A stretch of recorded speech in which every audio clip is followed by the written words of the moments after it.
We are on day 3 of shifting patterns towards energy instead of draining it. We're on an energy reset, you and me.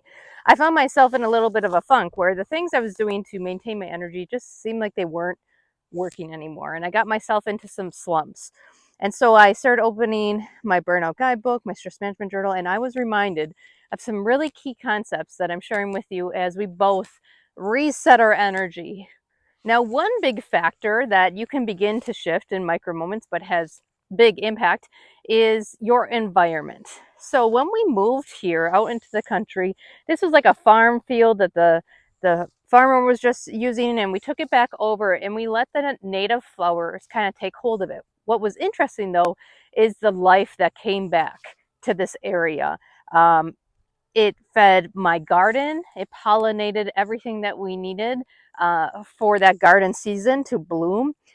We had butterflies and bees and grasshoppers and bunnies and all different type of animals come back to this area that were not here when we first moved. And we let it naturally form with whatever native plants the birds wanted to drop in. But what's interesting is in our own life or in our work environments that we don't address some of these factors that could naturally flow, that naturally feed each other. And in nature, it's called homeostasis, that everything serves a purpose in this world and it feeds one another.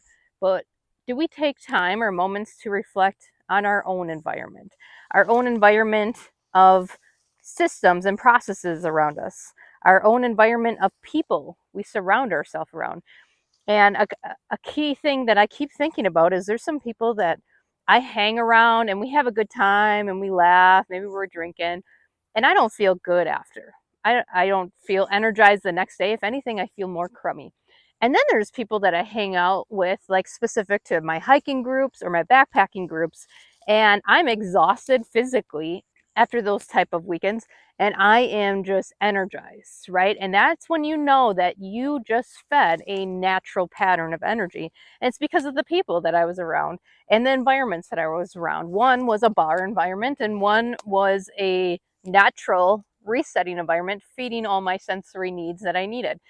And so when you look at your environmental factors of the things that you can control, where can you begin to have those conversations? Where can you begin to shift where you're spending your energy? I don't need to be around certain people. At work, yes, I do. Some of that is forced based on my position and my coworkers. But in my life, that's 100% choice of who you're around and how you can begin to shift that energy. Am I saying that it's easy? Nope. Am I saying that it's a fun place to be to have those conversations? Absolutely not. It's a very difficult place to be. But I want you to focus on the after environment of the reset, where you let natural energy flow towards where you want to go. We let this naturally happen. And in 2 year time frame, this whole field is full of natural flowers and a natural habitat resetting the ecosystem for our little small area here. So when you look at your life, both at home and at work, where can that homeostasis be reset? Where is it off balance? And that will help you begin to focus where to start flowing your energy more. For me specifically, I was a people pleaser. So when I looked at my ecosystem, my energy was flowing to people who never gave back. That energy cycle was broken. It was definitely more of a Kelly give and not receive. And so I began shifting my energy elsewhere, either towards myself or towards people who had a more healthy give and take type of cycle with me.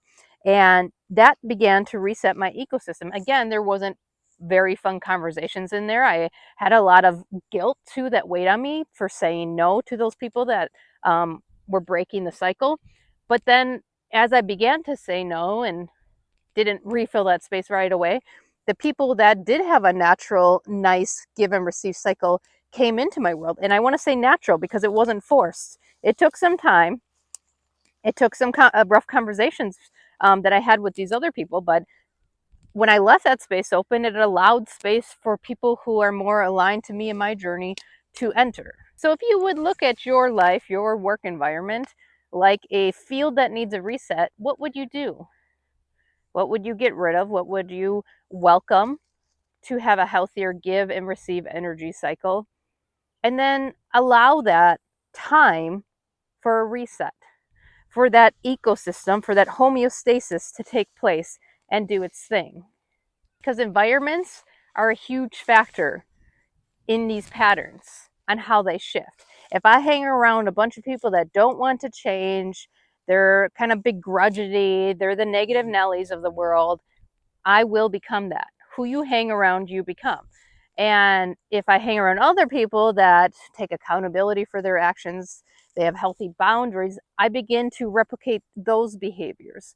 So as we begin to talk about you shifting your patterns, recognize that the people that you're around and their patterns, you will also replicate. So being around the right environments are going to aid your journey as you start to reclaim this energy, because every pattern, yours and those that are around you, either feeds the energy or it drains it.